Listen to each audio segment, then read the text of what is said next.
Welcome to the show. I'm your host, Damon Talley of NASA's Digital Learning Network. We're counting down to the scheduled launch of Space Shuttle Endeavour on its STS-126 mission. And I'm here at NASA's Kennedy Space Center in Florida to take you behind the scenes. Endeavour is embarking on NASA's 27th flight to the International Space Station, orbiting more than 200 miles above us. During the 15-day mission, a well-trained astronaut crew will install several pieces of key hardware and conduct 4 spacewalks outside the station. More on that coming up. But first, there's no better place on Earth to get a space shuttle ready to fly than right here at Kennedy Space Center. Let's find out what makes America's spaceport so unique. Preparing any vehicle for a thundering ride into space is no easy task. It requires a prime location, massive facilities, just the right tools and equipment, and of course, a stellar workforce. For every one of NASA's human space flights, that place is Kennedy Space Center. Complex and challenging space missions begin here, amid this primitive Florida landscape where eagles soar and alligators roam. Launch Complex 39 is made up of a collection of facilities custom designed for preparing, launching, and landing the space shuttle. The 3-bay orbiter processing facility is where the space shuttle orbiters spend most of their time. Each bay provides access to every square inch of the spacecraft for the technicians who prepare it for flight. With its 8-acre footprint, the Vehicle Assembly Building, or VAB, is one of the largest buildings in the world. It dominates the Kennedy skyline and is visible across Florida's Space Coast. In this mammoth facility, the shuttle orbiter is joined with its external fuel tank and solid rocket boosters. The shuttle's twin launch pads, 39A and 39B, have a prime beachside location, a perfect place to begin a mission. And when the shuttle comes home, its preferred landing site is the Shuttle Landing Facility just west of the VAB. Longer and wider than commercial runways, it was specially designed for the high-speed landing of this unpowered, winged spacecraft. On STS-126, Endeavour is carrying a reusable logistics module called Leonardo. It's packed completely full of supplies and equipment that will allow the station to support a 6-person crew starting next year. Let's take a look. There are extra crew sleeping bunks and more exercise equipment, and a new addition to the station's regenerative life support system. The water reclamation system will recycle wastewater. It will work with the oxygen generation system to generate drinking water and breathable air for the station's residents. In addition to the slate of work planned inside the station, there will also be a lot of work outside. The mission will include 4 spacewalks to make repairs and upgrades to the station's 2 solar alpha rotary joints. These joints are essential because they allow the station's massive power-generating solar panels to track the sun. It's an ambitious mission with a full timeline, but the 7-member flight crew is up to the task. Commander Chris Ferguson is making his second spaceflight. Pilot Eric Bowe and mission specialist Steve Bowen and Shane Kimbrough are the flight's first-time flyers. The lead spacewalker, mission specialist Heidi Marie Stefanition Piper, flew with Ferguson on her first spaceflight, STS-115. Mission specialist Don Pettit is returning to the station. He served as NASA's Space Station Science Officer on Expedition 6. And mission specialist Sandy Magnus will relieve station flight engineer Greg Shamatoff, becoming part of Expedition 18.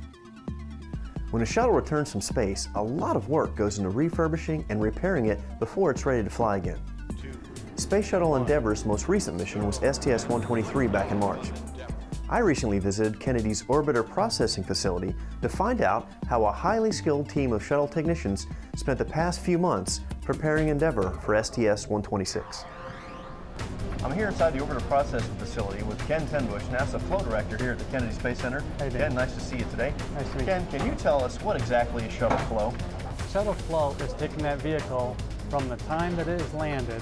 It's rolled over here to the Orbiter Processing Facility, and all the processing here, along with the external tank processing that's happening at the same time over in the Vehicle Assembly Building, and then the solid rocket booster processing that's going on as well, the stacking and getting that all ready and checked out, and then bringing all of those components together in one overall integrated shuttle vehicle.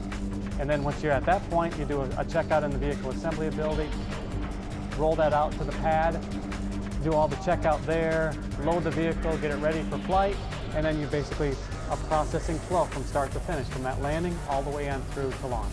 Now this is the Space Shuttle Discovery behind us. Space Shuttle Endeavour's already out of the pad. what happens to an orbiter in this orbiter processing facility?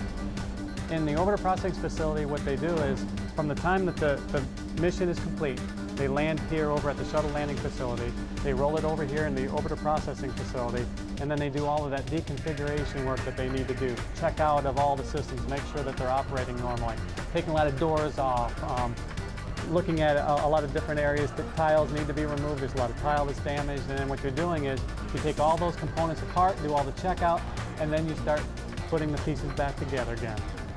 You know, you're at that point you're going in and you're loading up certain things back into the payload bay. You're putting things back into the forward compartment. Aft compartment, you may have had to change out an auxiliary power unit or something along those lines. But then what you're doing is, once you're complete with all that work and you got all the engines in, the engines have to be installed, you're doing all the closeouts back of each of those particular areas, do a structural leak check when you're all finished, a weight, CG, make sure that's all set up properly, and then you're ready to bring the orbiter transporter in, mate that to the orbiter transporter, ready to roll over then to the vehicle assembly building. All right, so we roll over to the vehicle assembly building where we have some other components of the space shuttle that need to be connected, correct? Correct, exactly. The orbiter comes over. At that point, you know that they've been processing in the vehicle assembly building with the external tank and the solid rocket boosters. So at that point, the orbiter is lifted and then mated to the external tank. And then at that point, they've got the vehicle all assembled, one overall shuttle vehicle. And then all of that is then on top of the mobile launcher platform, so you've got all that assembly all together. You can run a complete overall functional check from start to finish of that integrated assembly, and then you're ready to bring the crawler transporter in, hydraulically crank up the crawler transporter, and then roll out that entire assembly back out to the pad for that final bit of processing and readiness before you actually go to launch. So this crawler is to move the shuttles around. Didn't we have to do a roll around? What is a roll around? What we had to do is we had to actually roll out to pad B and process out at pad B while they were ready to process over for STS-125 over at pad A. We were their rescue mission, is the way we say it. We had to be ready to launch within 7 days of their launch because they were not going to station. They didn't have the benefit of getting those resources from station, so we had to be ready to launch quickly. After they were to launch, we were going to roll around to pad A and then finish off the rest of our particular processing flow and get that ready for launch in November. Where are you on launch day, and what is it like to see your orbiter launch? I am in the Launch Control Center in Flying Room 4 in this particular case for this launch that's upcoming. And as far as the feeling, it's just a feeling of jubilation. You know, I think about all the work that went on as far as putting that vehicle together, and then I get to see it in the culmination of a beautiful launch. So just a very exciting moment all the way around. Well, Ken, thank you for your time today, Thank you, Damon. and good luck with the launch. Appreciate it, sir. That's our show. You can follow the Launch Countdown live.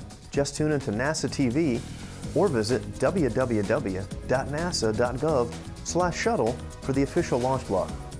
Or catch all the action during our live launch webcast on NASA's Digital Learning Network. For that, check out dln.nasa.gov. I'm Damon Talley. Thanks for watching.